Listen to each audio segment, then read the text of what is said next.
Now we study the disjunction. Suppose you have two propositions P and Q. We consider P, apples are red,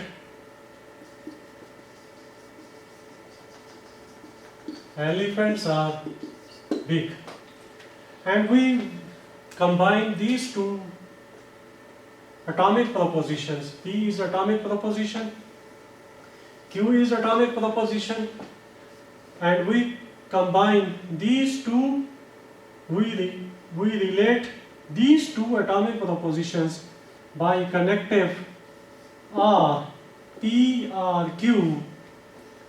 So this will become apples are red, are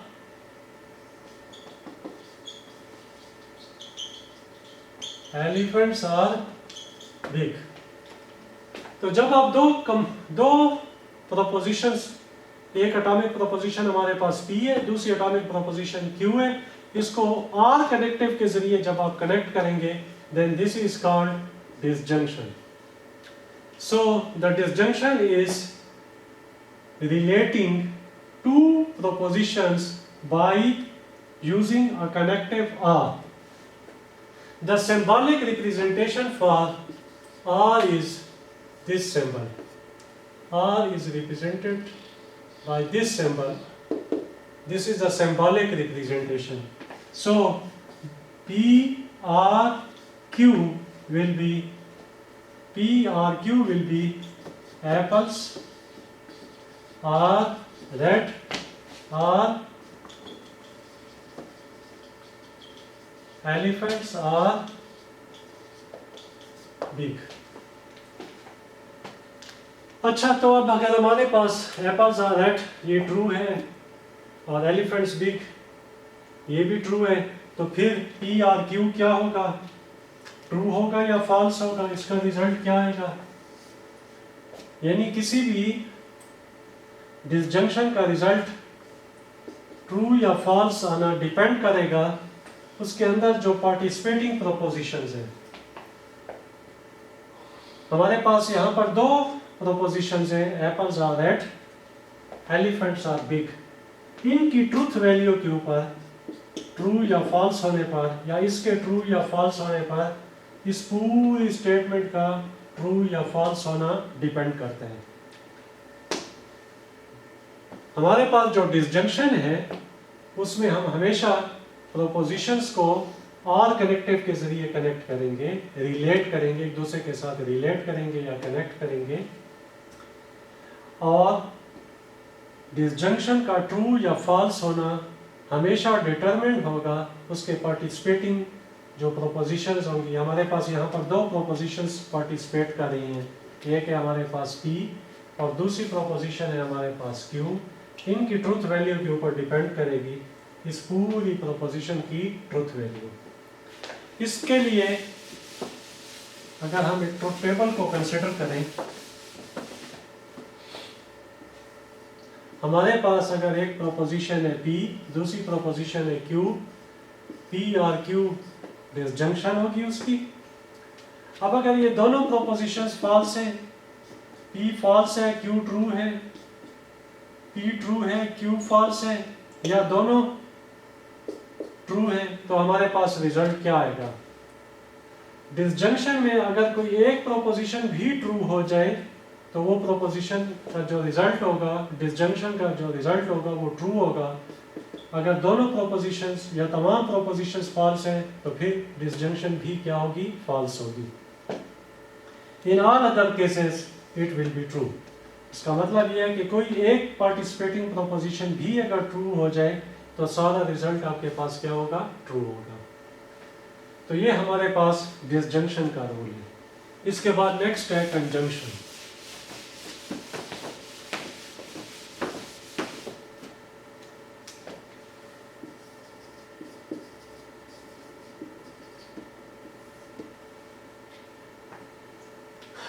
जब हमारे पास let's suppose हमारे पास दो atomic propositions हैं, again हम वही example ले लेते हैं। apples are red, elephants are big, और इनको अगर हम एक कनेक्टिव एंड के जरिए अगर हम इनको कनेक्ट कर दें तो इसको हम कहते हैं कंजंक्शन। एंड के जरिए जब आप कनेक्ट करेंगे तो दिस इज कॉल्ड कंजंक्शन। तो क्या बनेगा? Apples are red and elephants are big. तो डिसजंक्शन में हमने जो कनेक्टिव यूज किया था वो आर था, और डिसजंक्शन में जो हमने कनेक्टिव यूज किया था वो आर था, और कंजंक्शन में जो हम कनेक्टिव यूज कर रहे हैं वो हमारे पास क्या है? एंड।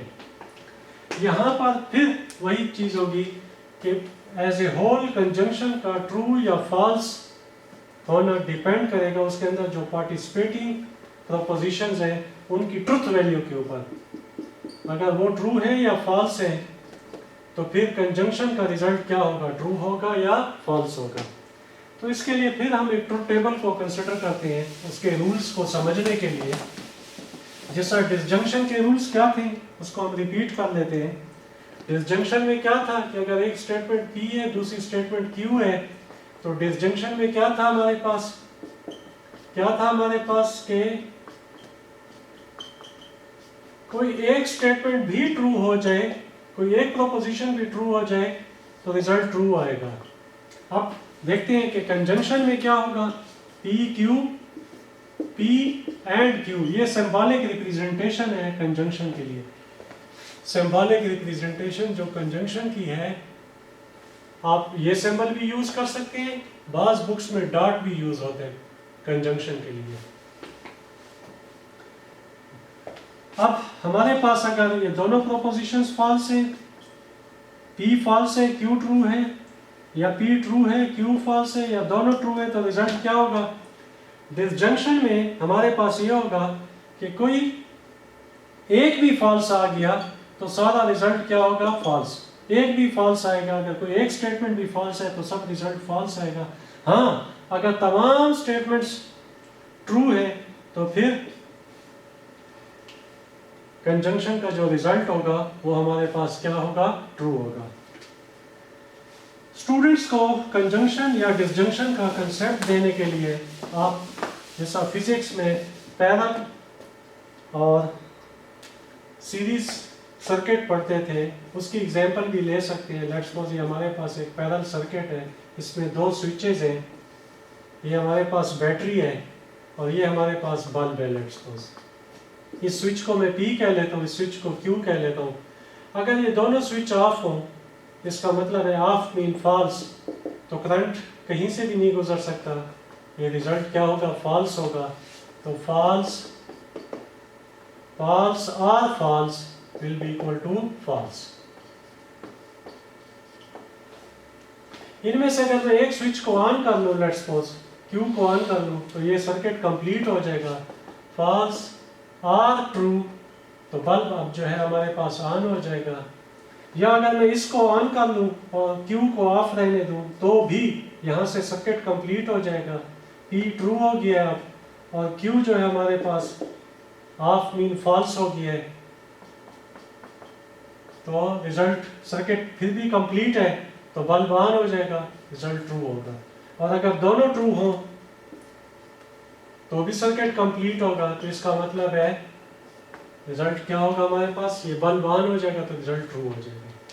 अब अगर कंजंक्शन को समझना हो तो आप इस सर्किट की एग्जांपल ले सकते हैं। अब ये हमारे पास बल्ब है, लेट्स सपोज ये बैटरी है, और ये हमारे पास दो स्विचेस हैं P और Q।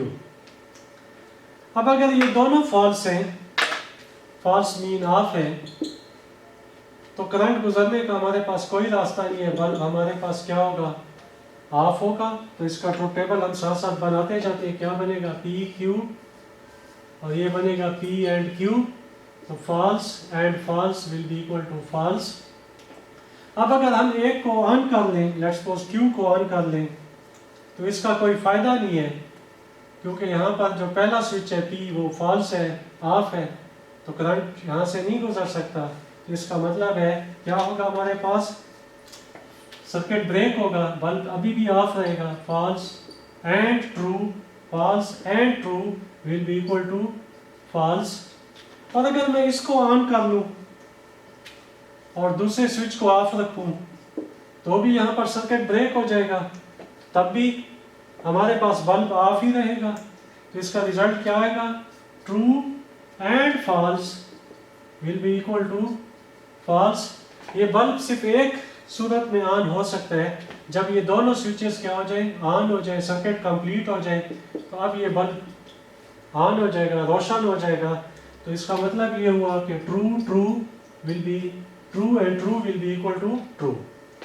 तो इन ट्रुथ टेबल्स की मदद से आप इनके रूल्स को अंडरस्टैंड कर सकते हैं कि डिसजंक्शन में कोई एक भी ट्रू आ जाए, डिसजंक्शन में कोई एक भी ट्रू आ जाए तो सारा रिजल्ट ट्रू होगा, जबकि कंजंक्शन में जब तक सारे ट्रू नहीं होंगे उस वक्त तक रिजल्ट ट्रू नहीं होगा। कोई एक भी फॉल्स हो जाए तो रिजल्ट क्या हो जाएगा, फॉल्स हो जाएगा। यानी कोई एक बल्ब भी ऑफ हो जाए तो बल्ब ऑन नहीं हो सकता कंजंक्शन में, जबकि यहाँ पर कोई एक भी बल्ब ऑन हो जाए तो सर्किट कंप्लीट हो जाएगा और बल्ब ऑन हो जाएगा।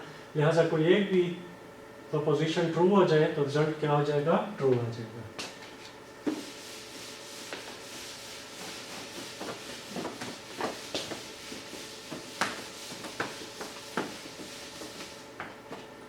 इसके बाद हमारे पास नेक्स्ट है implication.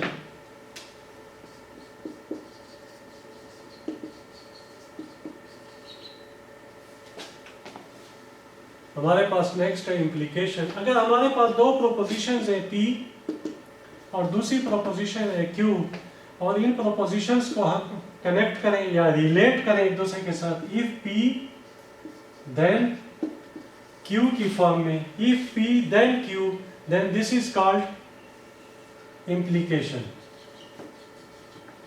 This is called implication. If P then Q. अब प्रोपोजिशन P ले लें,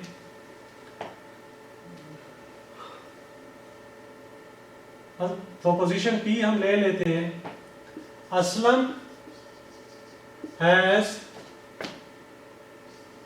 GPA 2.0, Aslam pass the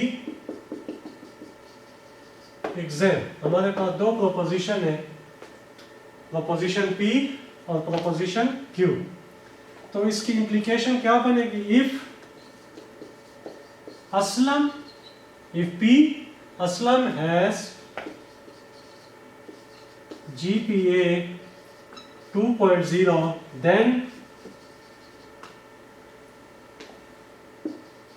Aslam will pass the exam. Then Q, Aslam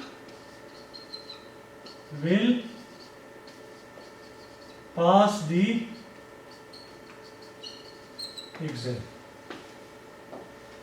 यहाँ पर if के बाद वाला जो पार्ट है इसको आप बोलते हैं हाइपोथेसिस, और then के बाद वाले पार्ट को आप बोलते हैं कंक्लूजन।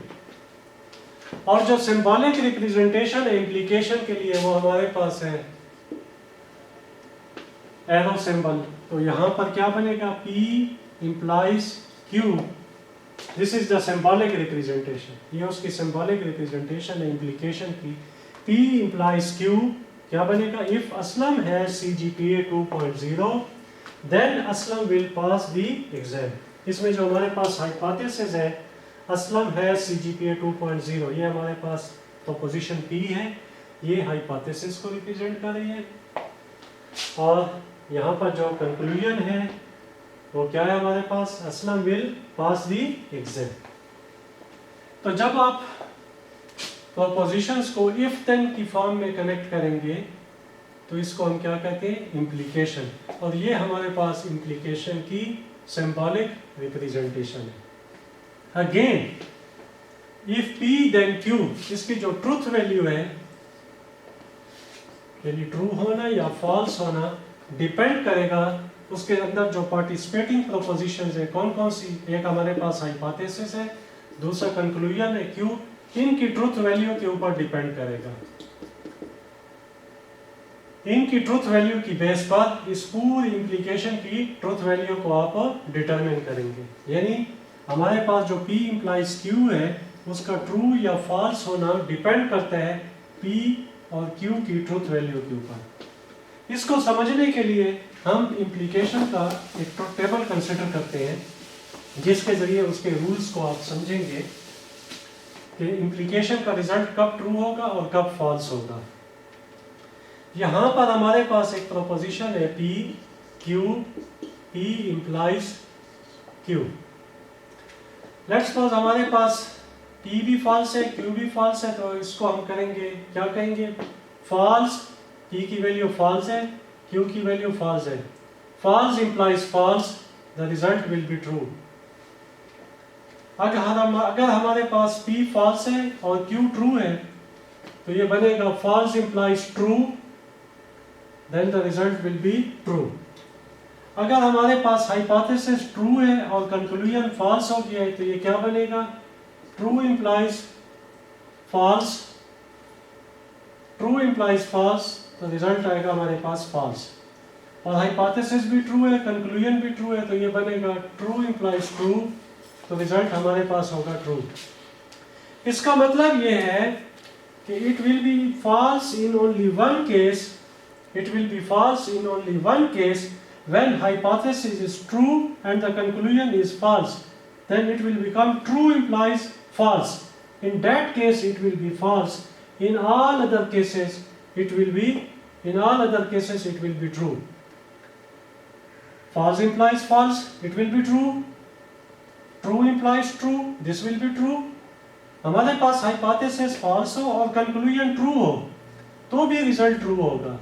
सिर्फ एक केस में हमारे पास फॉल्स आएगा, ये इसके रूल्स है, सिर्फ एक केस में फॉल्स आएगा कि जब आपका हाइपोथेसिस तो ट्रू हो, P ट्रू हो, लेकिन आपका कंक्लूजन फॉल्स हो जाए, Q फॉल्स हो जाए, तो इस केस में रिजल्ट हमारे पास फॉल्स होगा। In all other cases the result will be true. So these are the rules of implication. और इम्प्लीकेशन में आप हमेशा इफ P देन Q की फॉर्म में आप स्टेटमेंट को क्या करेंगे, रिप्रेजेंट करेंगे। इसकी कुछ एग्जांपल्स देख लेते हैं। फॉर एग्जांपल हमारे पास है P implies Q, if x is equal to 2 then x square is equal to 4। तो यहां पर हमारे पास जो हाइपोथेसिस है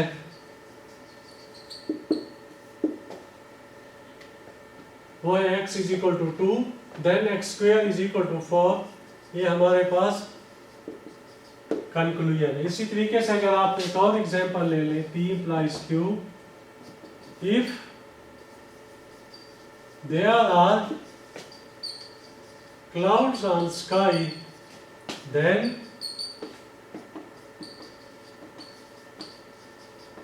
it will rain। ये हमारे पास कंक्लूजन है और इसका जो हाइपोथेसिस है there are clouds on sky, तो इसको हमने रिप्रेजेंट किया P implies Q। जरूरी नहीं है कि आप इफ देन की फॉर्म में लिखें, सेंस इफ देन का बने। फॉर एग्जांपल आप P implies Q को इस तरह भी लिख सकते हैं, it will rain if there are clouds on sky. तो यहां पर मैंने कंक्लूजन पहले लिख दिया है और हाइपोथेसिस बाद में लिख दिया है, तो इससे कोई फर्क नहीं पड़ता। सेंस इफ देन का बनना चाहिए कि एक हमारे पास हाइपोथेसिस हो और उस हाइपोथेसिस की बेस पर आपका कंक्लूजन रहा होगा। या आप इस तरह भी लिख सकते हैं P implies Q को,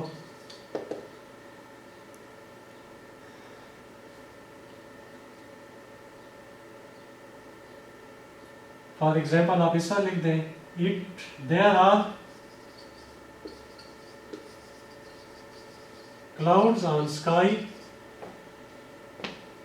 if there are clouds on sky then की बजाय मैं लिख देता हूँ कामा, it will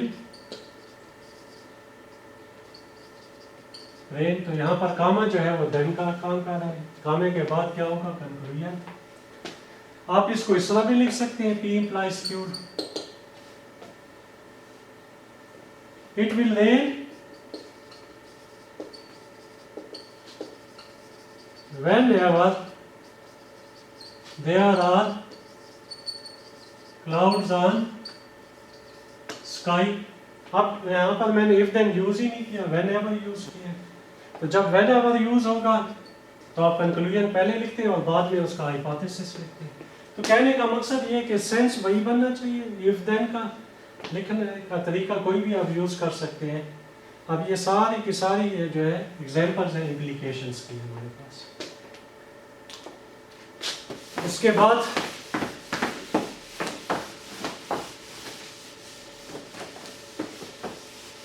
हमारे पास नेक्स्ट है converse, inverse and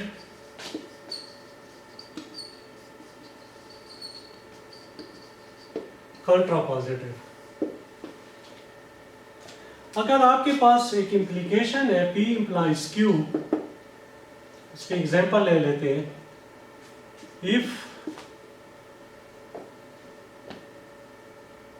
if there are clouds on sky then it will rain। ये हमारे पास एक इम्प्लीकेशन है P implies Q। तो इसका जो कन्वर्स होगा, कन्वर्स क्या होगा, Q implies P। इसमें जो कंक्लूजन है उसको आप हाइपोथेसिस बना देंगे और हाइपोथेसिस को कंक्लूजन बना देंगे। यानी जो ओरिजिनल इम्प्लीकेशन है उसमें जो कंक्लूजन है उसको आप हाइपोथेसिस बना लें और यहाँ पर जो ओरिजिनल इम्प्लीकेशन में हाइपोथेसिस है वो कंक्लूजन बन जाएगा। तो क्या बनेगा, इफ Q हमारे पास क्या आएगा, अब ये हमारे पास P था, क्या, if there are clouds on sky, Q क्या था, इट विल रेन, ये हमारे पास Q था। तो अब क्या बनेगा, Q implies P, क्या बनेगा, Q हम पहले लिखेंगे हाइपोथेसिस, इफ के साथ आ जाएगा, इफ इट विल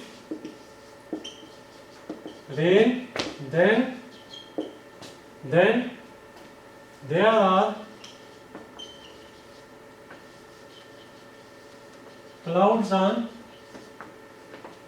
स्काई। इसका अगर हमने इनवर्स बनाना है तो क्या होगा, जो हमारे पास ओरिजिनल इम्प्लीकेशन है उसमें आप हाइपोथेसिस को भी निगेट करें और कंक्लूजन को भी निगेट कर दें। तो क्या बनेगा, नॉट इम्प्लाइज नॉट Q। तो आपने P की निगेशन करनी है। P हमारे पास है there are clouds on sky, तो इसकी निगेशन क्या होगी, not P, there are no clouds, there are no clouds on sky. और Q की भी आप निगेशन करनी है, तो इट विल रेन की निगेशन क्या होगी, इट विल नॉट रेन। तो हमारे पास ये पूरी स्टेटमेंट क्या बनेगी, inverse not P implies not Q, क्या बनेगा, इफ नॉट P, क्या मतलब, if there are no clouds on sky then it will not rain। If there are no clouds on sky then it will not rain। There are no clouds on sky, ये हमारे पास हो गया not P, it will not rain, ये बन गया हमारे पास not Q। If not P then not Q, तो ये हमारे पास होगा इनवर्स। इसके बाद लास्ट में हमारे पास है कंट्रापोजिटिव। तो कंट्रापोजिटिव हमारे पास क्या होगा जी, कंट्रापोजिटिव में आप ये करेंगे कि जो हमारे पास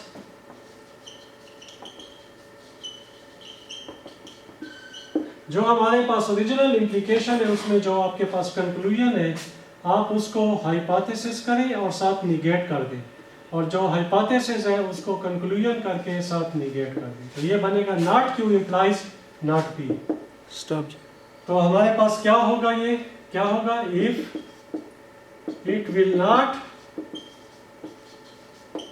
not rain then not P there are no clouds on sky. If not Q, then not P. Not Q implies not P. This is contrapositive. तो क्या हुआ हमारे पास, अगर हमारे पास P implies Q implication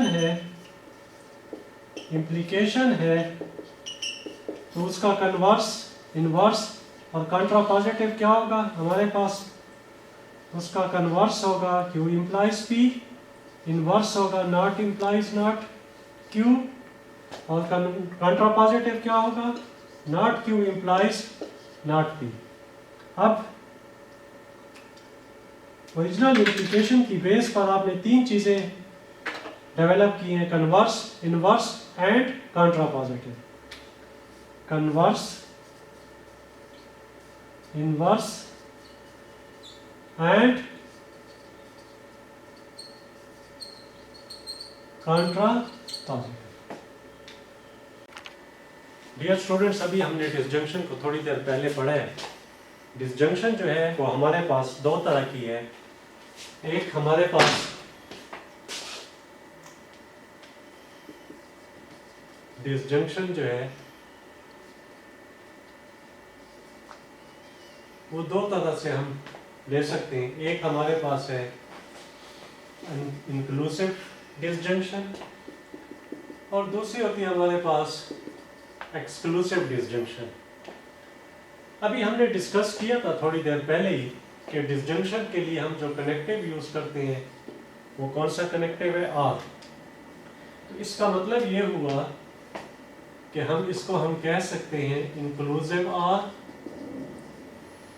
और इसको हम कह सकते हैं एक्सक्लूसिव आर. मैंने अभी थोड़ी देर पहले ही बताया था कि जो इंक्लूसिव के लिए सिंबॉलिक रिप्रेजेंटेशन है वो ये वाली है. इसी तरीके से एक्सक्लूसिव आर के लिए जो सिंबॉलिक रिप्रेजेंटेशन होगी वो ये होगी. प्लस को आप सर्कल के अंदर क्लोज कर दिया. अभी हमने इन दोनों के दरमियान डिफरेंस को अंडरस्टैंड करना है. What is the difference between inclusive or and exclusive or. Inclusive or mean either this or that or both. Either this or that or both. But exclusive or means either this or that, but not both. तो difference कहां पर हुआ, both and not both. तो हमारे पास जो inclusive are है उसको हम कह सकते हैं कि इधर दिस और डेट और बोथ, और जो एक्सक्लूसिव आर है उसको हम कहेंगे इधर दिस और डेट बट नॉट बोथ. क्या मतलब इसका, इसको हम एग्जांपल्स के साथ अंडरस्टैंड कर लेते हैं. फॉर एग्जांपल मैं एक सिंपल प्रोपोजिशन लेता हूं P. Pakistan will win the match.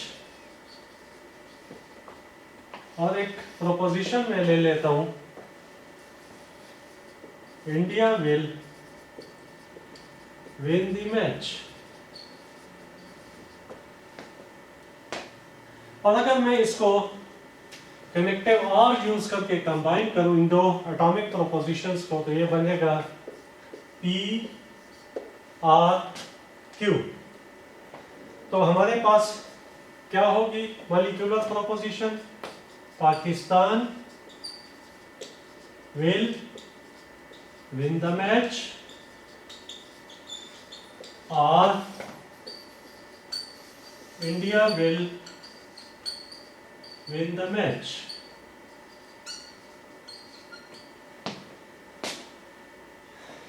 यहां से आप देख सकते हैं कि या तो ये प्रोपोजिशन P ट्रू होगी और ये प्रोपोजिशन फॉल्स होगी, क्योंकि इन दोनों में से कोई एक टीम जीतेगी. पाकिस्तान और इंडिया के दरमियान अगर मैच हो रहा है तो या पाकिस्तान जीतेगा या इंडिया मैच जीतेगा। अगर ये प्रोपोजिशन ट्रू है, Pakistan will win the match, तो definitely India will win the match क्या होगा, फॉल्स होगा। और अगर हम कहें कि ये वाली प्रोपोजिशन फॉल्स है, Pakistan will win the match, तो डेफिनेटली ये प्रोपोजिशन क्या होगी, ट्रू होगी। इसका मतलब है दोनों का ट्रूथ होना, यानी दोनों का ट्रू होना एट द सेम टाइम, और दोनों का फॉल्स होना। अगर हम ये कहें कि Pakistan will win the match, India will win the match, both are true. Pakistan भी मैच जीत गया है, इंडिया भी मैच जीत गया है, ये दोनों ट्रू है। That is not possible, not both. और अगर हम कहें कि ये दोनों फॉल्स है, Pakistan will win the match mean ये फॉल्स है, और हम कहें कि India will win the match, ये भी फॉल्स है, that is also not possible.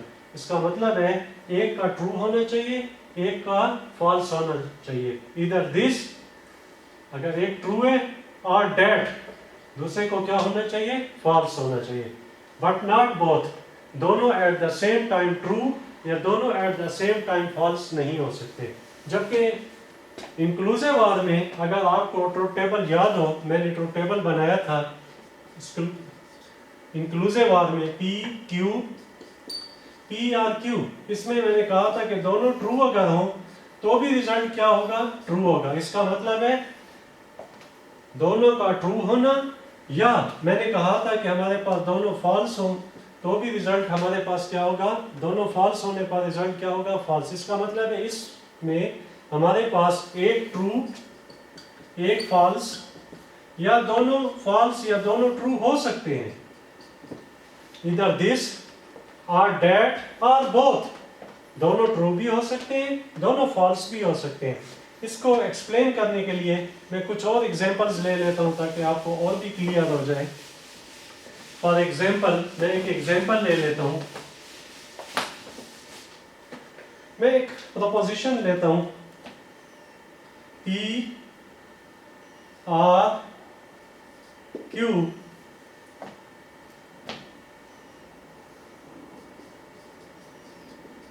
Pakistani citizens speak Urdu or Pakistani citizens speak regional languages. अब बहुत सारे पाकिस्तानी ऐसे हैं जो उर्दू भी बोलते हैं, ट्रू, और बहुत सारे पाकिस्तानी ऐसे हैं जो रीजनल लैंग्वेज भी बोलते हैं, यानी दोनों at the same time true हो सकते हैं हमारे पास। और बहुत सारे पाकिस्तानी ऐसे भी हो शायद कि जो ना उर्दू बोल सकते हैं और ना ही कोई रीजनल लैंग्वेज बोल सकते हैं, दोनों at the same time false भी हो सकते हैं। और कुछ पाकिस्तानी शायद ऐसे भी हों कि जो सिर्फ उर्दू बोल सकते हो, ट्रू, लेकिन कोई रीजनल लैंग्वेज नहीं बोल सकते, false.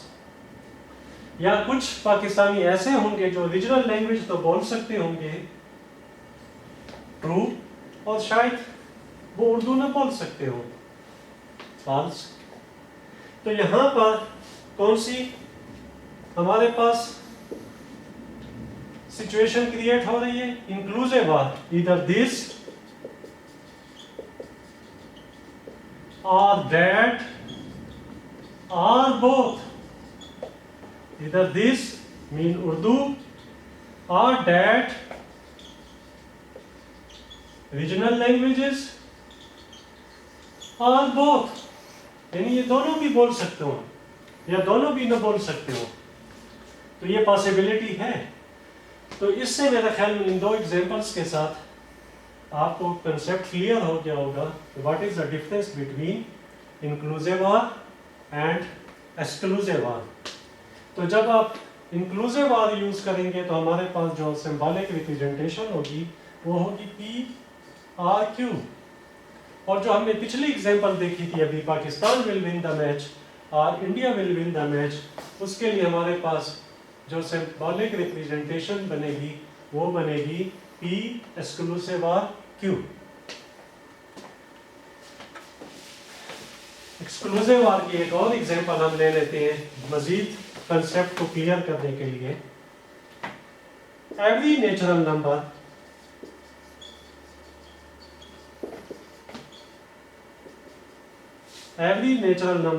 is either even or odd, but not both। तो इसका मतलब है जो भी नेचुरल नंबर्स होंगे या तो वो इवन होंगे या वो ऑड होंगे, बट नॉट बोथ। तो कौन सा केस बन रहा है? एक्सक्लूसिव आर का। तो यहां पर अगर मैं लिखूं कि every natural number is either even और ऑड, तो इसका मतलब ये हुआ कि या तो वो इवन होगा या वो नंबर 2 पर डिविजिबल होगा या वो डिविजिबल नहीं होगा। ऑड का मतलब है वो 2 पर जितने भी नेचुरल नंबर है या वो 2 पर डिविजिबल होंगे या वो 2 पर डिविजिबल नहीं होंगे। नॉट बोथ पॉसिबल नहीं है, ऐसा कोई भी नेचुरल नंबर नहीं है जो 2 पर डिविजिबल भी हो और डिविजिबल न भी हो एट द सेम टाइम। तो ये हमारे पास केस किसका बनेगा?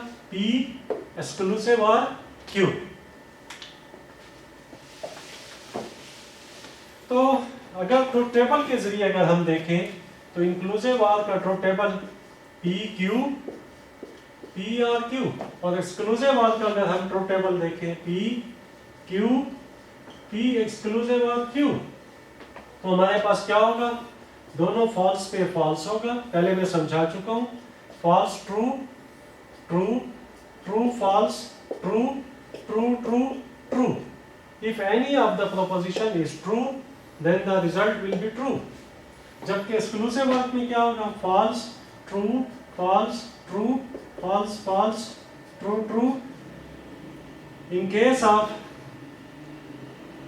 Case both proposition P and Q are false, that is not possible, so the result will be false. It will be true only when P is false and Q is true, or P is true and Q is false। इसका मतलब ये है कि एक proposition false हो और दूसरी true हो, या एक true हो या दूसरी false हो, तो तब तो रिजल्ट true आने के चांसेस हैं। अदरवाइज not both दोनों at the same time false, दोनों at the same time true नहीं हो सकते। स्टूडेंट्स को एक्सप्लेन करने के लिए अक्सर मैं एग्जांपल देता रहता हूं कि सेम सेक्स पर मैरिज अलाउड नहीं है, अपोजिट सेक्स पर मैरिज अलाउड है। रिजल्ट क्या होगा? हमारे पास ट्रू होगा। तो इससे आपको इसका कंसेप्ट और भी क्लियर हो जाएगा।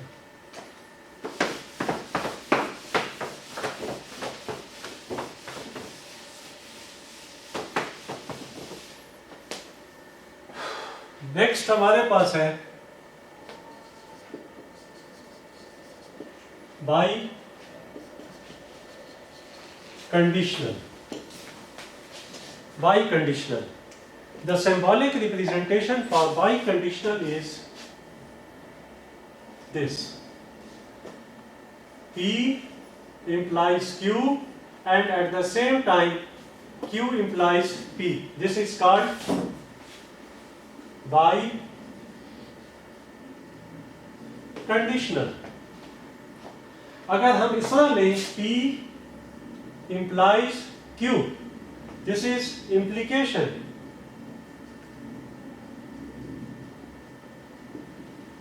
जबकि बाई कंडीशनल में हमारे पास दोनों साइड पर एरो होगा, P implies Q and at the same time Q will imply P। It means at the same time this here P is hypothesis, this is also called premise, and the Q is conclusion। But in case of biconditional, P is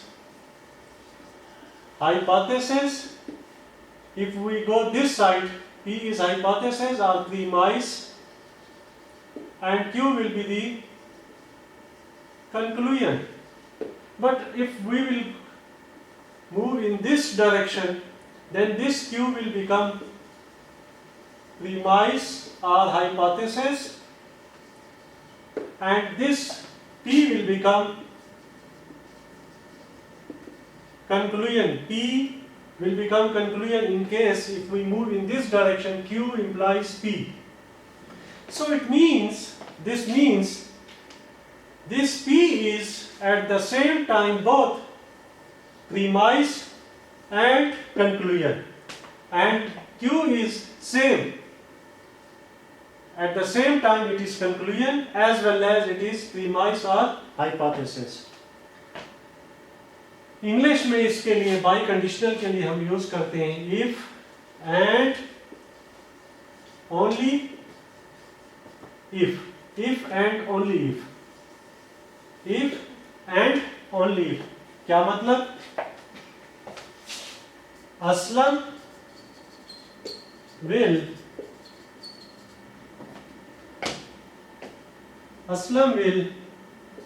marry if the girl is pretty. अब इसको अगर हम symbolic representation दें तो यहां पर क्या होगा? Aslam will marry, this is conclusion. If the girl is pretty, this is hypothesis or premise.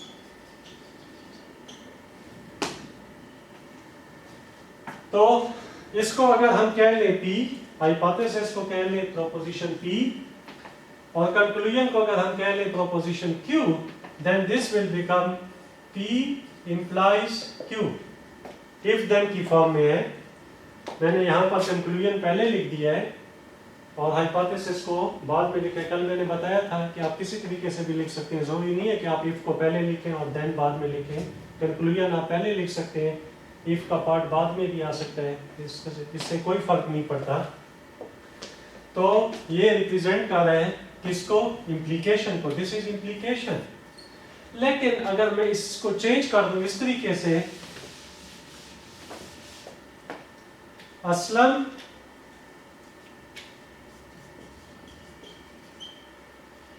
will marry if and only if the girl is pretty. तो इसका मतलब है आपने कंडीशन को बहुत स्ट्रॉन्ग कर दिया है। अब ये इम्प्लीकेशन को रिप्रेजेंट नहीं करेगा, बल्कि ये क्या बन जाएगा? By conditional. Aslam will marry only and only if the girl is pretty. उसकी जो असलम की मैरिज होनी है उसके लिए कंडीशन क्या होगी कि गर्ल प्रेटी हो, और गर्ल प्रेटी होगी तो असलम जरूर मैरिज करेगा। तो P implies Q and Q implies P। तो ये हमारे पास क्या होगी? By conditional. मेरे ख्याल में इस एग्जांपल से आपका कंसेप्ट जो है वो क्लियर हो गया होगा। अब इसका ट्रूथ टेबल क्या बनेगा हमारे पास, उसको हम देख लेते हैं। If we have the proposition P, Q, P, biconditional Q, false, false, true, true, false, true, true, false. When both propositions are true or both are false, then the result will be true. But if P is false and Q is true, or P is true, Q and false, the result will be false. इसका मतलब ये है कि by conditional में result उस वक्त true आएगा जब दोनों प्रोपोजिशन की ट्रुथ वैल्यू क्या होगी? पार्टिसिपेटिंग जो प्रोपोजिशन है P और Q, उसकी ट्रुथ वैल्यू जब सेम होगी। अगर दोनों फॉल्स हैं या दोनों ट्रू है तो उस पर तो रिजल्ट ट्रू आएगा। लेकिन अगर ट्रुथ वैल्यू वेरी करेगी, P फॉल्स है और Q ट्रू है, या P ट्रू है और Q फॉल्स है, तो इस केस में इसका रिजल्ट क्या आएगा? हमारे पास फॉल्स है।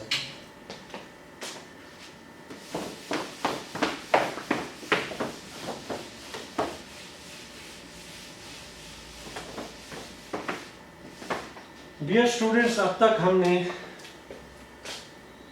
ये समझ लिया है What is proposition?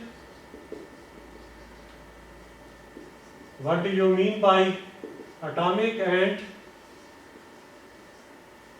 molecular propositions? Disjunction,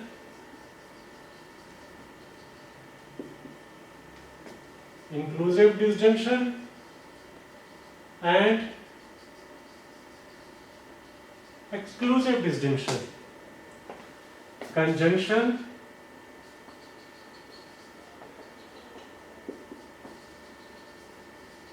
implication,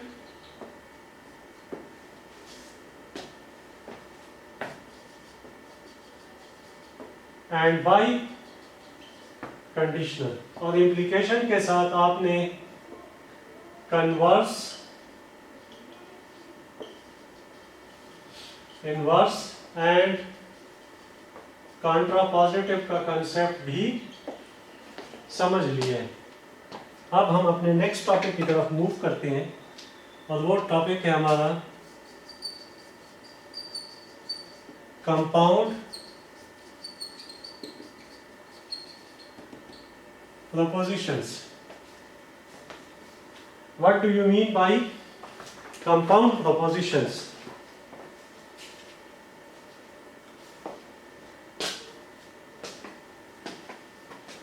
Compound propositions are defined as, or compound propositions are the expressions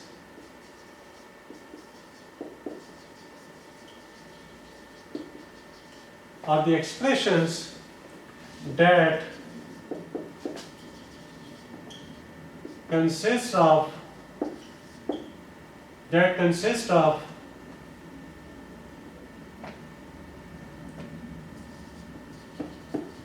simple propositions along with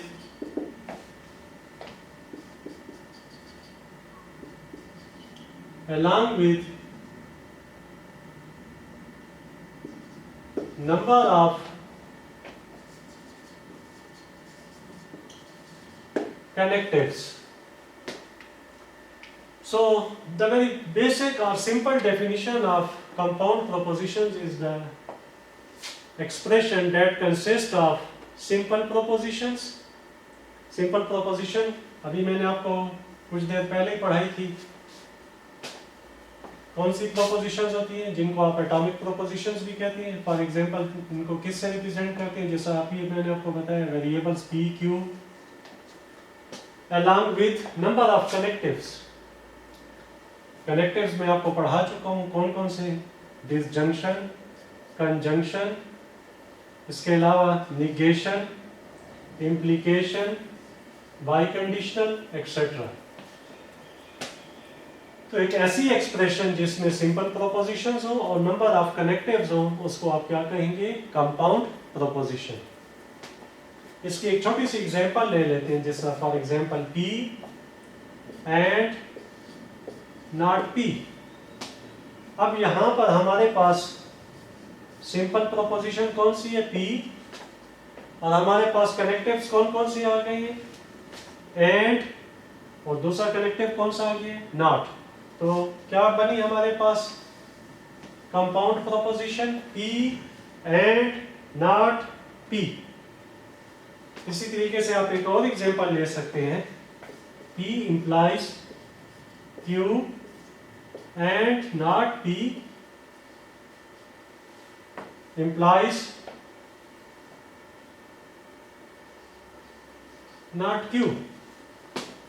अब यहां पर देखें हमारे पास कौन कौन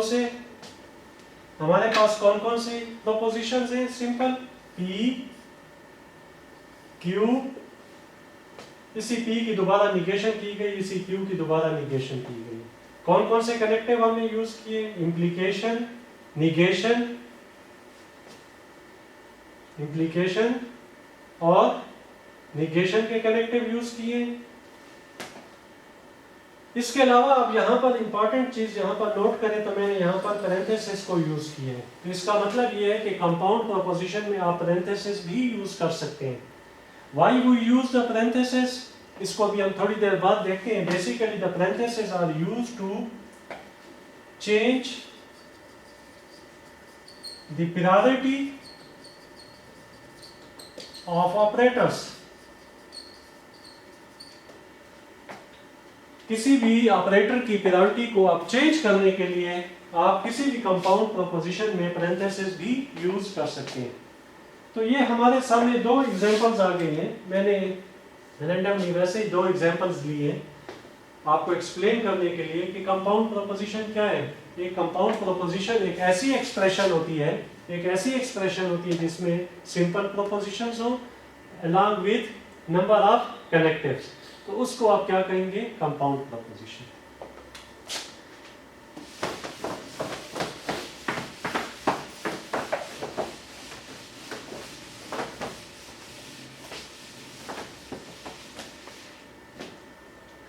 आपने अभी पढ़ा था कि जो प्रोपोजिशन है that will be either true or false, that will be either true or false। और फिर आपने कहा कि जो प्रोपोजिशन है वो एटॉमिक होंगी या मॉलिक्यूलर होंगी। एटॉमिक वो होंगी जो सिंपलेस्ट फॉर्म में होंगी और मॉलिक्यूलर वो होंगी जिनको आप फर्दर चेक कर सकते हैं on the basis of connectives. तो जो कनेक्टिव आपने पढ़े हैं उसमें आपने कौन कौन से कनेक्टिव, जिसका डिसजंक्शन आपने यूज किया, इंक्लूसिव आर, एक्सक्लूसिव आर, आपने कंजंक्शन यूज की एंड आपने इंप्लीकेशन यूज की, इम्प्लाइज।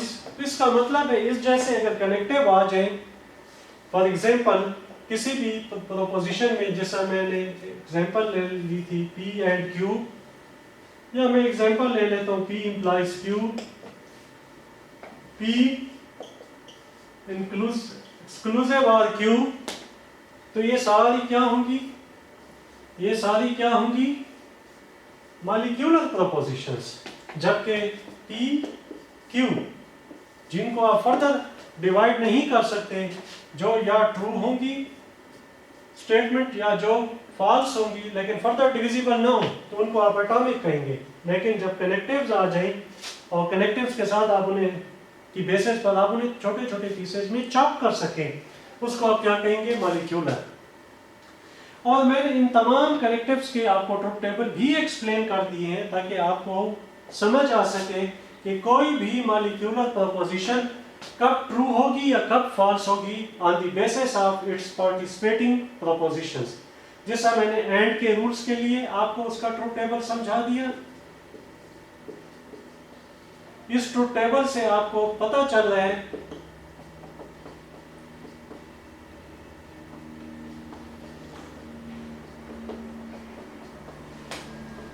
कि ये कंपाउंड प्रोपोजिशन, इसकी वैल्यू कब फॉल्स होगी कब ट्रू होगी on the basis of its participating propositions, on the basis of its participating propositions. तो ट्रुथ टेबल की मदद से आपको आइडिया होगा कि कब मॉलिक्यूलर प्रोपोजिशन जो है वो ट्रू होगी या फॉल्स होगी, उसको आप ट्रुथ वैल्यू असाइन कैसे करेंगे। बिल्कुल इसी तरीके से कंपाउंड प्रोपोजिशन के लिए भी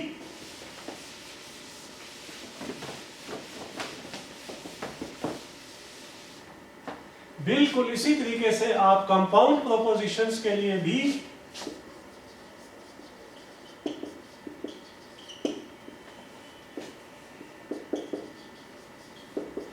ट्रुथ टेबल्स को यूज करेंगे और उनकी मदद से आपको पता चलेगा कि इन कंपाउंड प्रोपोजिशंस की वैल्यू कब ट्रू होगी और कब फॉल्स होगी। How you will assign the truth value to these compound propositions, that will be determined with the help of truth table। तो हमारा जो नेक्स्ट टॉपिक है वो हम इन डिटेल पढ़ेंगे about the truth tables.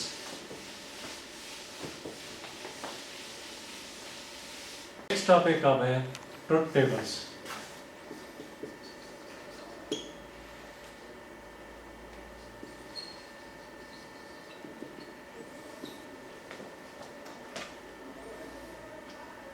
Truth tables में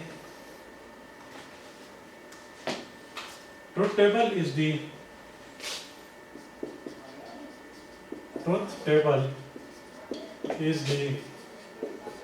tabular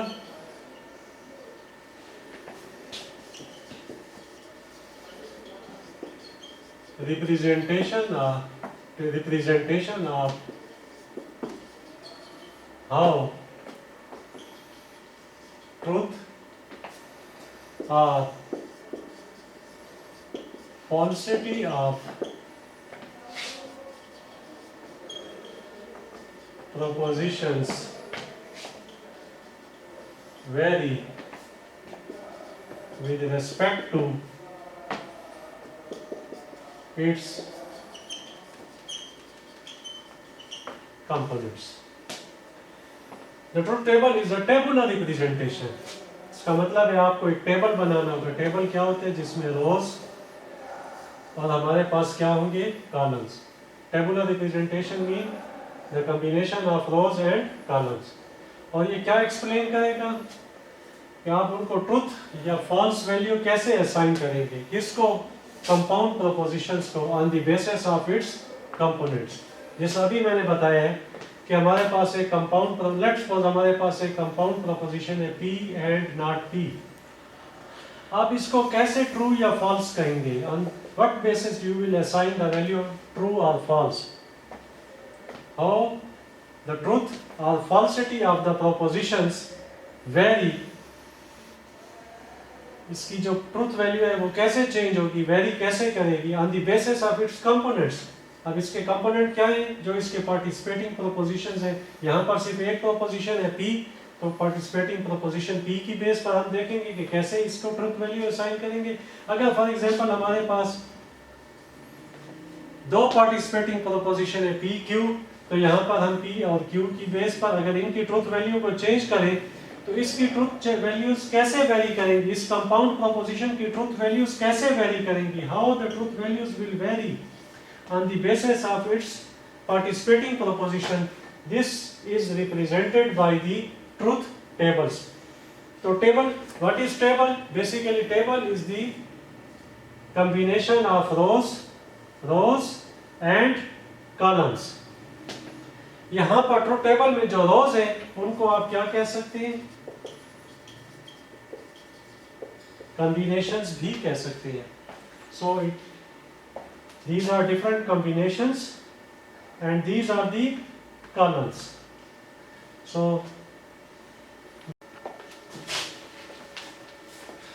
dear students, in order to understand the truth table, we consider a compound proposition P or not Q whole implies Q. Now we construct the truth table for this compound proposition in order to understand how the truth values will be assigned to this compound proposition. Here we have two participating proposition, one is P and the other one is Q.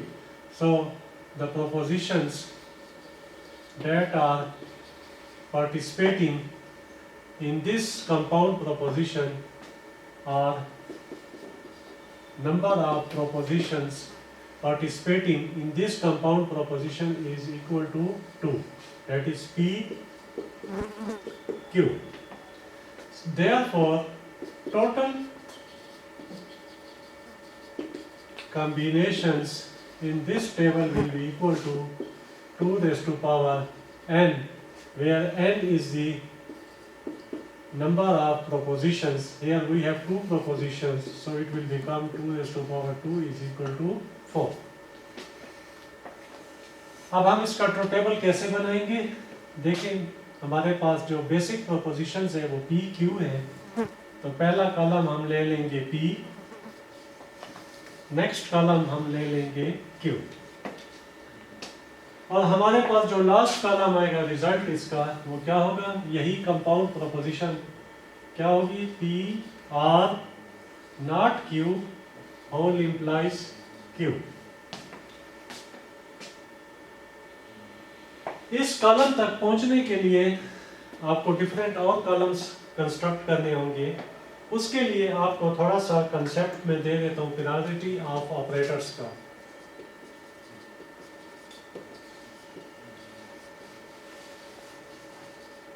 एक compound proposition में अगर आपके पास connectives आ जाएं तो आप उसको कैसे prioritise करेंगे।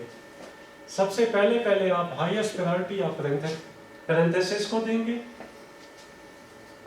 इसके बाद आप निगेशन को रेफरेंस दें, इसके बाद एंड आर इन कनेक्टिव्स को आप प्रेफरेंस दें, और लास्ट में अगर आप इम्प्लीकेशन को या बाई कंडीशनल को प्रेफरेंस दें तो फिर आप इसकी ट्रुथ वैल्यू को इजीली कैलकुलेट कर सकेंगे। इसको हम कहते हैं प्रायोरिटी ऑफ ऑपरेटर्स। अगर इस प्रायोरिटी को हम सामने रखें तो सबसे पहले हमें किसको सॉल्व करना चाहिए, निगेशन किसकी हो रही है, क्यू की, तो हमें नॉट क्यू को सॉल्व करना होगा सबसे पहले। फिर इसके बाद एंड आर इनकी हमें प्रेफरेंस है, तो यहां पर देखें यहां पर आर यूज हो रहा है किसके दरमियान, पी के दरमियान और नॉट क्यू के दरमियान, तो हम कैलकुलेट करेंगे पी आर नॉट क्यू।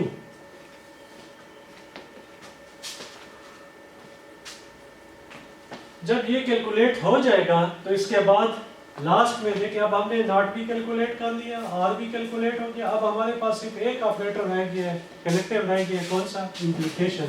तो लास्ट में हम जो है इसको सॉल्व करेंगे तो क्या बनेगा हमारे पास, P or not Q whole implies Q. तो ये हमारे पास लास्ट में कंपाउंड प्रोपोजिशन की वैल्यू आ गई। अब रोज कैसे करेंगे, हमारे पास अगर दो पार्टिसिपेटिंग प्रोपोजिशंस हैं, n की वैल्यू अगर 2 है तो मैंने अभी आपको बताया कि टोटल नंबर ऑफ जो कॉम्बिनेशंस होंगी वो कितनी होंगी, 4 होंगी। तो कॉम्बिनेशंस कैसे बनाएंगे, फर्स्ट कॉलम में आप एक वैल्यू फॉल्स लेंगे, एक ट्रू ले लें, एक फॉल्स लें, एक ट्रू लें, फॉल्स ट्रू अल्टरनेट करें, एक फॉल्स एक ट्रू, एक फॉल्स एक ट्रू। नेक्स्ट कॉलम में आप दो फॉल्स दो ट्रू लेंगे। इसी तरीके से अगर नेक्स्ट कॉलम कोई है तो उसमें 4 फॉल्स 4 ट्रू लेंगे। इसी तरीके से और कोई कॉलम है तो 8 फॉल्स 8 ट्रू। आप फर्स्ट कॉलम में देखिए इसको, एक फॉल्स एक ट्रू, नेक्स्ट कॉलम में 2 फॉल्स 2 ट्रू, नेक्स्ट कॉलम में 4 फॉल्स 4 ट्रू। अगर 3 वेरिएबल है तो फिर नेक्स्ट कॉलम में 4 फॉल्स, क्या मतलब 4 फॉल्स, और उसके बाद इस तरीके से 4 ट्रू लेंगे। इसके बाद अगर नेक्स्ट कॉलम है तो 8 फॉल्स 8 ट्रू, यानी 2 2 के आप मल्टीपल्स लेंगे कॉम्बिनेशन बनाने के लिए। अब हम सबसे पहले कैलकुलेट करते हैं नॉट क्यू। नॉट क्यू के लिए देखें, नॉट क्यू का मतलब क्या है, निगेशन क्यू। निगेशन मैंने आपको पढ़ाया था, निगेशन कौन सा प्रोसेस है जो कि फॉल्स को ट्रू बना देता है और ट्रू को फॉल्स बना देता है। तो यहाँ पर हमारे पास क्या वैल्यू है, फॉल्स, इसको ये कर देगा ट्रू, इस ट्रू को कर देगा फॉल्स, फॉल्स ये कन्वर्ट हो जाएगा ट्रू में, और ये ट्रू कन्वर्ट हो जाएगा फॉल्स में। इसके बाद देखिए हमारे पास आर है, आर डिसजंक्शन है, तो डिसजंक्शन के रूल्स अप्लाई होंगे किस पर, पी पर, इस कॉलम पर, और साथ क्या है हमारे पास, नॉट क्यू इस कॉलम पर। यानी आप इन दो कॉलम्स के ऊपर डिसजंक्शन अप्लाई करेंगे। डिसजंक्शन के रूल, क्या रूल था हमारे पास, अगर इन दो पार्टिसिपेटिंग प्रोपोजिशंस में कोई एक भी ट्रू हो जाए तो रिजल्ट क्या हो जाएगा, ट्रू। इन दोनों में से कोई एक भी, रूल हमारे पास क्या था डिसजंक्शन का, अगर आपको याद हो मैंने पढ़ाया था पी आर क्यू, इसमें क्या था कि अगर एक भी ट्रू हो जाए तो हमारे पास रिजल्ट क्या होगा, ट्रू। हाँ, अगर सारे फॉल्स हैं तो रिजल्ट फॉल्स होगा। वही रूल्स आप इस पर अप्लाई करें, कैसे, P or not Q, P और नॉट क्यू के दरमियान आपने डिसजंक्शन लेना है। कोई एक भी ट्रू हो गया तो रिजल्ट क्या आ जाएगा, ट्रू, ट्रू हो जाएगा ये। यहाँ पर देखें ये दोनों फॉल्स है तो रिजल्ट फॉल्स आएगा, एक भी ट्रू हो जाए तो रिजल्ट ट्रू हो जाएगा, एक भी ट्रू हो जाए तो रिजल्ट ट्रू हो जाएगा। तो ये हमने कॉलम कैलकुलेट करना। लास्ट में अब हमने इम्प्लीकेशन को सॉल्व करना है। किसकी इम्प्लीकेशन हो रही है? पी आर नॉट क्यू की इम्प्लीकेशन हो रही है किसके ऊपर? क्यू के ऊपर। यानी आपके पास जो प्रीमाइस है या हाइपोथेसिस है वो ये वाला कॉलम है,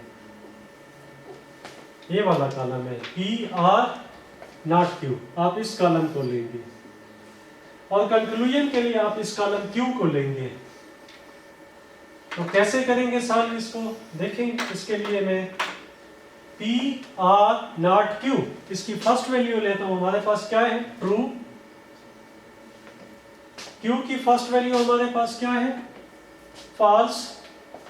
मैं यहां पर फॉल्स पुट अप कर देता हूं। तो ये क्या बनेगा? True implies false. देखिए इसके लिए फिर आपको वही रूल्स याद होने चाहिए। इंप्लीकेशन के क्या रूल्स थे हमारे पास? False implies false true, false implies true true, true implies true true. It will be false in only one case when the hypothesis is true and the conclusion is false, then the result is false. It will be false in only one case. In all other cases it will be true. तो ये rules आप apply करें इस पर। True implies false, true implies false, क्या बनेगा हमारे पास? false. इस रूल के तहत true implies false will be equal, true implies false will be equal to false. अब नेक्स्ट वैल्यू पुट अप करती है पी आर नॉट क्यू। इसकी नेक्स्ट वैल्यू क्या है हमारे पास? फॉल्स। क्यू की नेक्स्ट वैल्यू हमारे पास क्या है? ट्रू। तो ये हमारे पास बनेगा false implies true, false implies true. तो क्या बना हमारे पास? रिजल्ट आएगा ट्रू। इसके बाद हमारे पास क्या है? P or not Q. P or not Q की नेक्स्ट वैल्यू हमारे पास है ट्रू। Q की नेक्स्ट वैल्यू हमारे पास क्या है? फॉल्स। तो क्या बनेगा? कौन सा केस बनेगा? True implies false, again it will be false. और लास्ट में P आर नॉट Q, इसकी वैल्यू क्या लेंगे हम? ट्रू। और Q की वैल्यू हमारे पास क्या होगी? यहां पर देखें पी आर नॉट क्यू की वैल्यू ट्रू ली हमने और इस कॉम्बिनेशन में इस क्यू की वैल्यू क्या बनेगी? ट्रू। तो ये बनेगा ट्रू इंप्लाइज ट्रू। तो क्या रिजल्ट आएगा? ट्रू। तो ये वाला जो कॉलम है वो हमारे पास आ जाएगा, इस कंपाउंड प्रोपोजिशन की वैल्यूज को रिप्रेजेंट करेगा ये वाला कॉलम। इसका मतलब ये है कि ये कंपाउंड प्रोपोजिशन जो है इसकी जो ट्रूथ है या फॉल्स है, ये जो दो वैल्यूज हैं वो कैसे एवेल्युएट होंगी? On the basis of these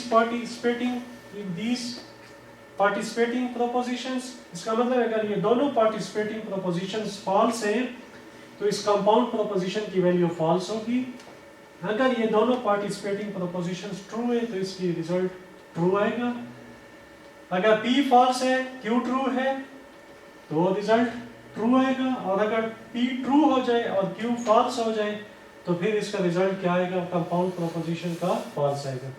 तो ट्रुथ टेबल से आपको एक टेबुलर रिप्रेजेंटेशन है, एक टेबुलर रिप्रेजेंटेशन है, इससे आपको आइडिया हो रहा है कि कब ये कंपाउंड प्रोपोजिशन ट्रू होगी या कब ये कंपाउंड प्रोपोजिशन फॉल्स होगी on the basis of the value of its participating proposition. तो इस एग्जांपल से आपको मैंने एक छोटा सा आइडिया दिया है कि आप कैसे ट्रुथ टेबल को कंस्ट्रक्ट करेंगे। एक और एग्जांपल ले लेते हैं हम।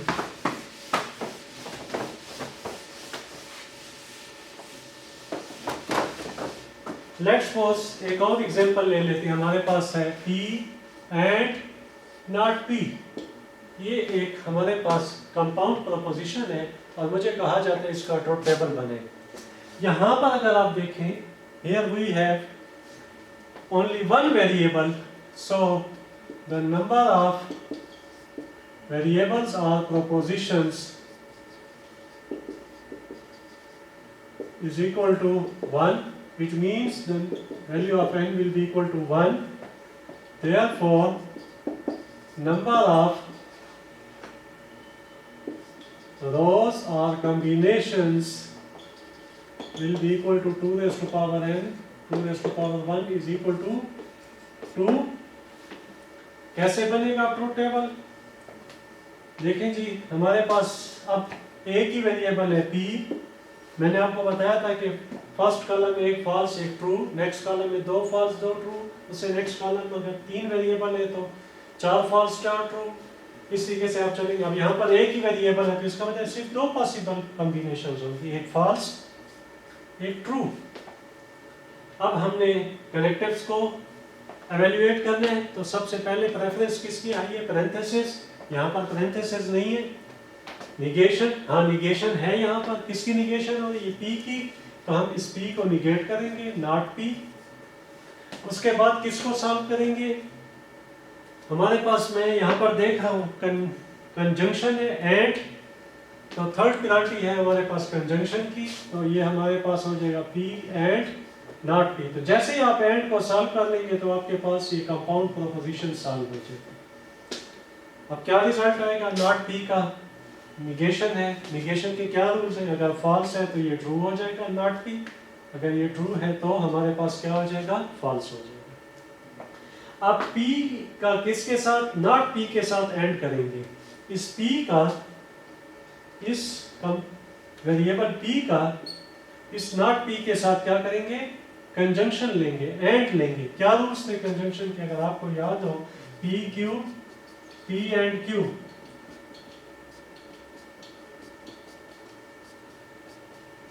It will be true when all the propositions are true. If any of the proposition is false, then the result will be false. ये रूल आप इसके ऊपर अप्लाई करेंगे कंजंक्शन का, तो क्या होगा? P and not P, false and true, result क्या आएगा मेरे पास? false। P and not P, true and false, तो रिजल्ट हमारे पास क्या आएगा? false। तो इसका मतलब है हमारे पास जो कंपाउंड प्रोपोजिशन की जो ट्रुथ वैल्यूज आएंगी वो दोनों क्या होंगी? फॉल्स होंगी। इसका मतलब ये है कि अगर P फॉल्स है या P ट्रू है, ये कंपाउंड प्रोपोजिशन क्या होगी? फॉल्स होगी। इसी तरीके से आप एक और एग्जांपल ले लें जिसमें हम तीन वेरिएबल ले लेते हैं समझने के लिए। फॉर एग्जांपल हमारे पास एक कंपाउंड प्रोपोजिशन है, हमारे पास एक कंपाउंड प्रोपोजिशन है P implies Q and Q implies R, all implies P implies R। अब ये हमारे पास एक कंपाउंड प्रोपोजिशन है, मुझे कहा जाता है इसका ट्रुथ टेबल बनाए। तो यहाँ पर जो नंबर ऑफ प्रोपोजिशंस हैं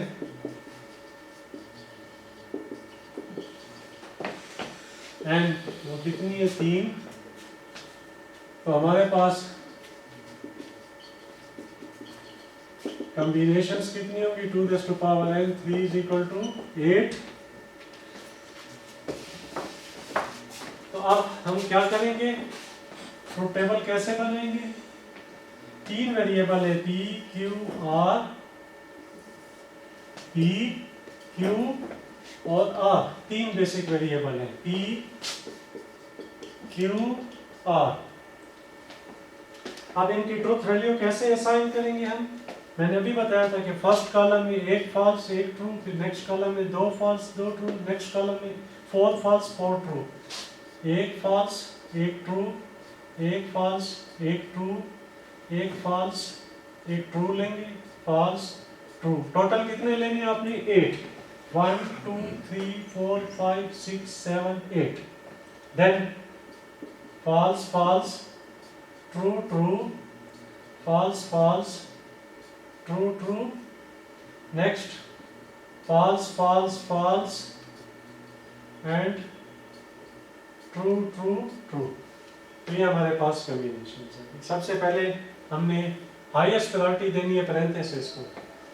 we have 3 parenthesis here, so from left to right priority assign करेंगे। First of all we will solve this parenthesis, P implies Q, then next Q implies R. Then next P implies R. जब ये तीनों parenthesis solve हो जाएंगी तो next priority किसकी होगी? Negation हमारे पास नहीं है तो हम कनेक्टिव एंड को प्रायोरिटी देंगे। एंड किसके दरमियान हो रहे हैं? इन दो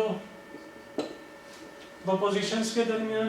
तो इसका मतलब है इसको और इसको एंड करेंगे तो P implies Q and Q implies R। जब एंड भी सॉल्व हो जाएगा तो लास्ट प्रायोरिटी किसकी होगी? इंप्लीकेशन की, इस इंप्लीकेशन की। तो अब हमारे पास क्या होगा? P implies Q and Q implies R. This implies this one. P implies R. तो इससे आपके पास कंपाउंड प्रोपोजिशन की वैल्यूज हो जाएगी। अब उन्हीं रूल्स के साथ आप इसको सॉल्व करेंगे जो मैंने आपको पढ़ाए थे। P implies Q, P implies Q, इन दो कॉलम के ऊपर इंप्लीकेशन अप्लाई होगी। तो मैं थोड़ा सा इसको एक्सप्लेन कर देता हूँ, बाकी आप इसको खुद कंप्लीट करें। कैसे करेंगे? false implies false, true, false implies false, true, false implies true, true, false implies true, true, true implies false, false, true implies false, false, true implies true, true, true implies true, true। तो ये हमारे पास P implies Q solve हो गया। अब हमने किसको solve करना है? Q implies R, false implies false, true, इन दो कॉलम्स की इंप्लीकेशन लेंगे। false implies false, Q है हमारे पास हाइपोथेसिस, R है हमारे पास conclusion. false implies false, true, false implies true, true, false implies true implies false, false, true implies true, true, false implies false, true, false implies true, true, true implies false, false, true implies true, true. इसको ज़रा आप careful होके करें क्योंकि अगर आपसे mistake हो जाए तो फिर इसको ठीक करना थोड़ा आपके लिए प्रॉब्लम हो जाता है। फिर एग्जाम में टाइम कम होता है तो आप इसको केयरफुली ज़रा सॉल्व करें। P implies R, P implies R। आप इन दो कॉलम्स की इंप्लीकेशन लेंगे, ये हाइपोथेसिस होगा और ये कंक्लूजन होगा। false implies false, false implies false, false implies false, हमारे पास क्या आना चाहिए? ट्रू। false implies true, हमारे पास क्या आना चाहिए? True. false implies false, true, false implies true, true, true implies false, will be false, true implies true, true, true implies false, false, and then true implies true, true। इसके बाद हमारे पास next किसको solve करना है? इन दो columns की दरमियान conjunction करनी है, एंड लेना है। तो क्या रिजल्ट होगा हमारे पास? True and true, true, true and true, true, true and false, false, true and true, true, false and true, false, false and true, false, true and false, false, true and true, true। अब हमने conjunction को भी solve कर लिया, and को भी solve कर लिया। अब हमारे पास लास्ट में इस इंप्लीकेशन को सॉल्व करना है। इस इंप्लीकेशन के लिए हमारे पास जो हाइपोथेसिस है वो क्या होगा?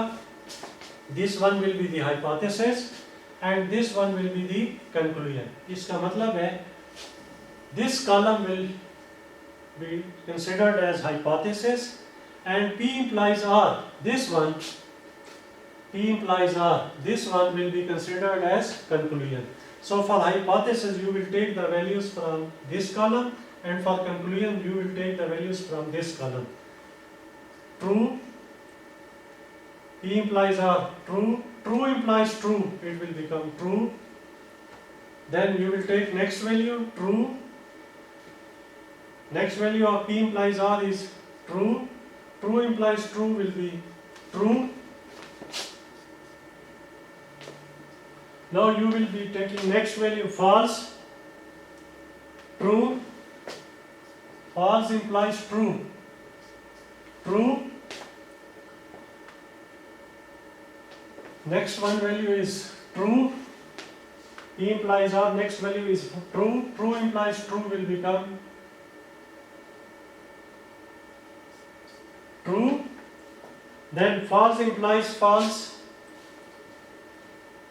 will become true. Again, false implies true, it will become true.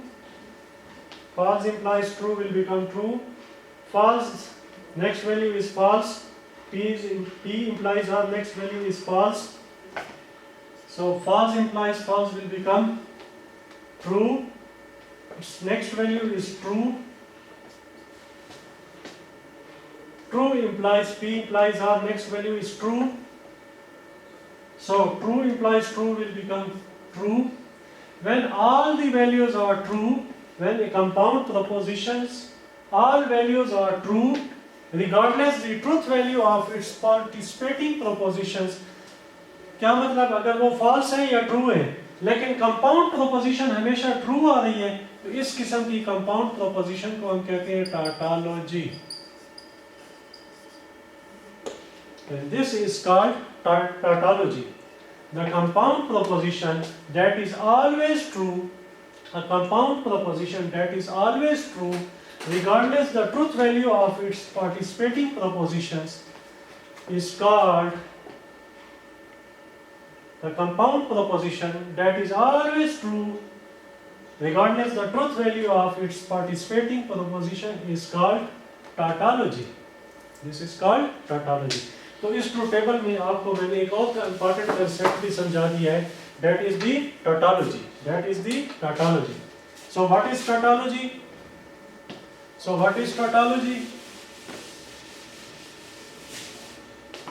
So what is tautology? Tautology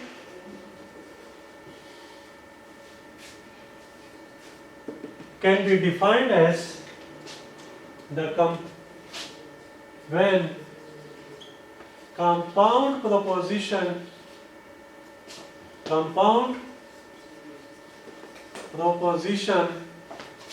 is true regardless the truth value of its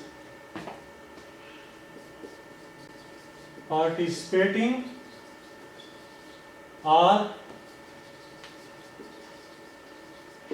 component propositions. तो वो कंपाउंड प्रोपोजिशन जो ऑलवेज ट्रू हो, जैसा यहाँ पर एक केस बन गया है, ये true true true true, it is always true, this is always true, उसकी जो पार्टिसिपेटिंग प्रोपोजिशन है चाहे वो फॉल्स है या ट्रू है, but the result is always true, then that compound proposition is called tautology. Tautology is the universally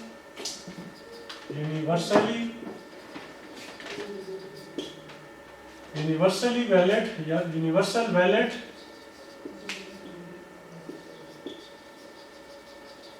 statement.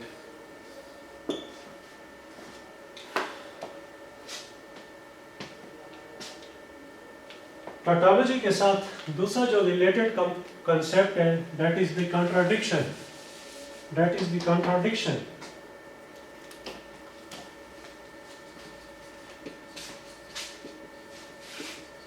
तो contradiction क्या होगी? When the compound proposition is always false, true की बजाय अगर हम इसे क्या कर दें? False कर दें. When the compound proposition is always false, regardless the truth value of participating proposition.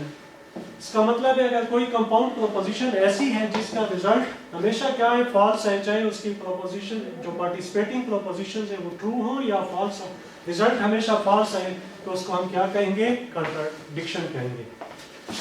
इसका आप इस तरह समझ लें कि जो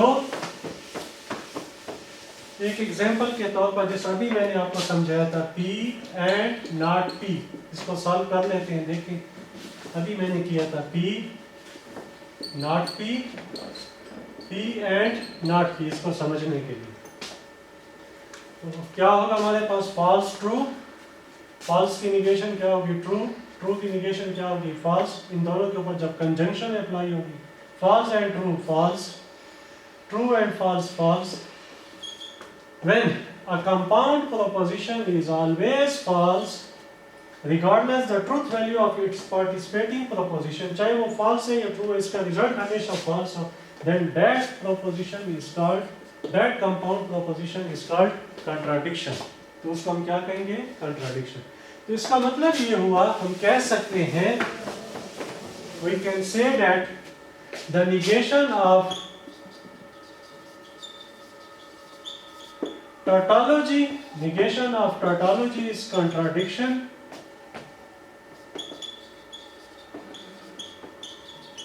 and the negation of